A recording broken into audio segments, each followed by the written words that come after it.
Yeah, my name is Coach Rick. I'm the head coach of Down Under Boxing Club, also the founder of Down Under Boxing Club. How did Down Under get started? Um, it got started after we was all training at in a gym here in our hometown. I don't want to mention the name. Things didn't go too well, so we kind of changed over. We started in basements, garages, in the basement of churches. I think that's where we got the name Down Under Boxing Club, because we was in the basement of a church owned by a business owner here in Salisbury, Hebrew installation. He had a church, and he let us use the facility in the basement of the church. And by going down in the basement, we kind of called it Down Under Boxing Club. A lot of people think we're from Australia, but no, we're from right here in Salisbury, little Salisbury, Maryland, and we are Down Under Boxing Club. How many fighters do you currently have? We downsized right now. I went probably from 40 or 50 fighters to right now, probably about maybe 5 pro fighters and maybe 10 amateur fighters, probably 15 total. And what exactly do y'all do at your boxing gym? We train Olympic style fighters. So hopefully that one day they'll become pro fighters. We do a lot of different exercises. We hit the bag. We do a lot of running, a lot of exercise, different exercise, kind of off the wall stuff that you probably wouldn't do in other gyms, but mostly stuff that's going to build stamina, encourage the fighters, stuff like that. Jumping jacks, lifting light weights, a lot of reps,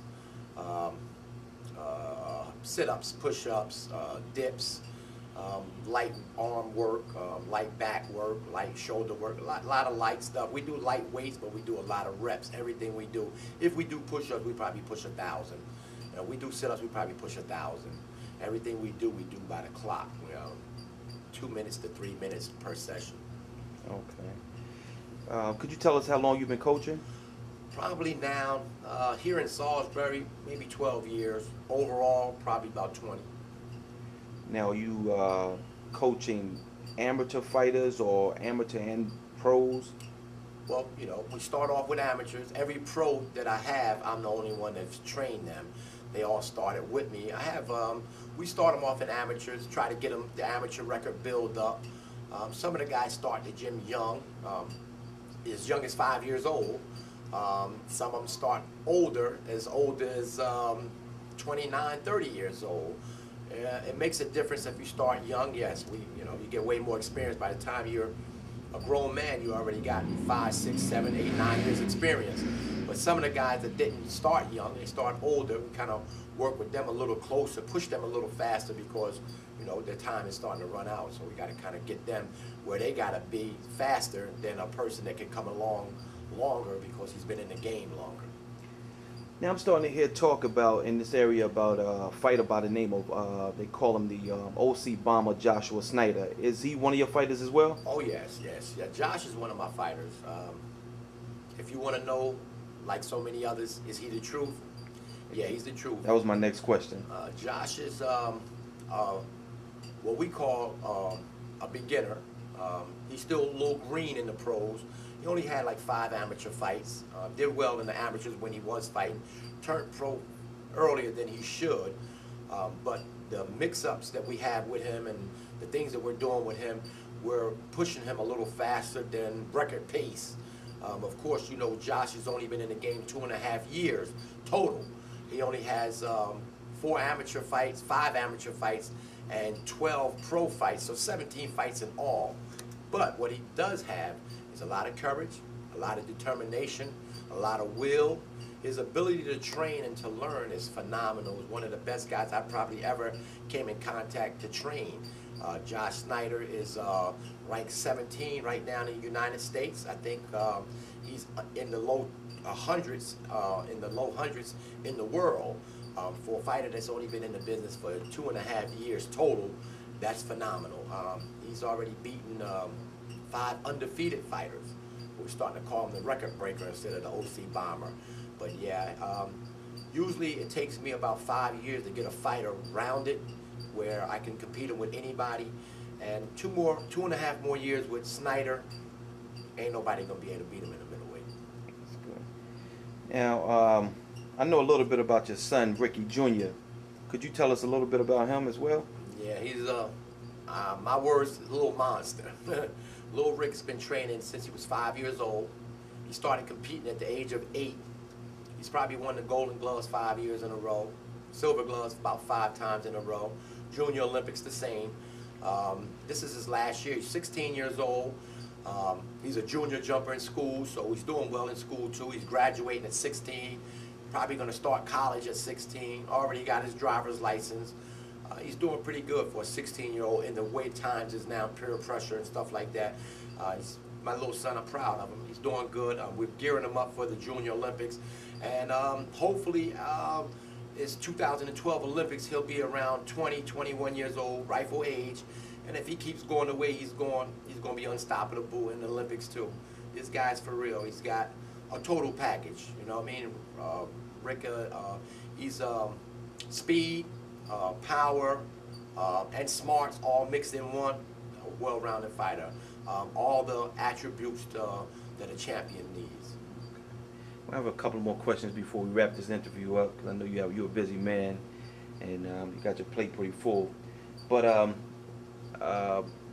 would it be all right if we will follow you to do some documentaries on you and of course your fighters in the near future? Well, without a doubt, we look for, we're looking for some help. We all do, if it's with the newspapers, if it's with the camera. Everybody shines when it's time to shine and when the camera's on them. You're welcome to come to my gym anytime. We train. You can come in there and catch us, when we're not expected. You know what I mean? Most of the time you see guys on this camera, they're expecting you to come, and so they put on the little, act for the camera. I'd like for you guys to come in, check us out working, check out the sweat part, the hard part. Boxing has the glamour part of it, then it has the dirty, grimy part where you got to dig deep and sweat and holler and cry, and the workouts that we do to climb. You know what I mean? I put my guys' bodies through a lot. Sometimes they think I'm a crazy coach, but when they win, they look at me and say, "Coach, thanks for the hard work and the determination that you give me." Right now, we're scheduled now for, I think, the next 3 weeks we'll be fighting every weekend. From the amateurs to the pros. We'll be in Virginia Beach, I think, on the 17th. Turn back around on the 16th. We'll be in Michael's 8th Avenue up in Baltimore. Right back on the 23rd, we'll be back up in Baltimore at I think it's Martin's West. We'll be up there, and then we turn back and be up in Virginia Beach at an amateur show. So we're doing a lot of traveling. We're moving my guys along. You can believe any guy that stays down in the boxing club for a period of 5 years is going to be a world champion one day. That was going to be my next question. You being a boxing coach, in your opinion, what do you think it takes to be a world champion? With luck, you could be a world champion being a one-dimensional fighter. Mike Tyson was probably a one or two-dimensional fighter. Roy Jones Jr., maybe a 1 to 2-dimensional fighter. Felix Trinidad, 2-dimensional fighter. Most of the time, you could be a champion with a little bit of luck, you know what I mean? And the competition that's out there at the time that you're out there doing your thing. But what really makes a world champion fighter is when you can teach a fighter the 4 dimensions of fighting. What I mean by the 4 dimensions is to teach a fighter how to fight. Number 1, counter. Number 2, to brawl. Number 3, to box. And number 4, to be able to fight inside. And when you get the 5th dimension, is something that God gives them, is smarts. When you can put all 4 of those dimensions together and that 5th, you got a world champion. And when you see guys that, like Bernard Hopkins, who held his championship for 4 years, he's a 4-dimensional fighter. A 4-dimensional fighter means that he can get inside that ring and he can sense. If you put a tall guy in there, he'll adjust to him. If you put a strong, short, stocky guy in, he'll adjust to him. If you put a fast guy in, he'll adjust to him. If you put a counter puncher in there, he'll adjust to him, because he's seen everything that there needs to be saw in a fighter, and he's already done everything that there needs to be done, and he's already been taught all the 4 dimensions of fighting.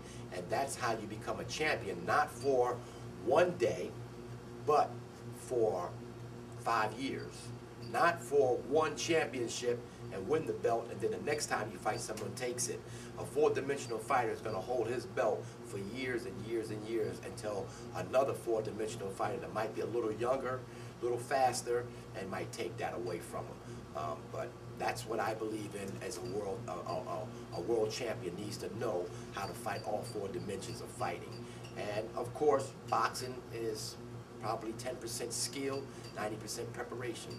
Come in the ring in shape, and then got all the tools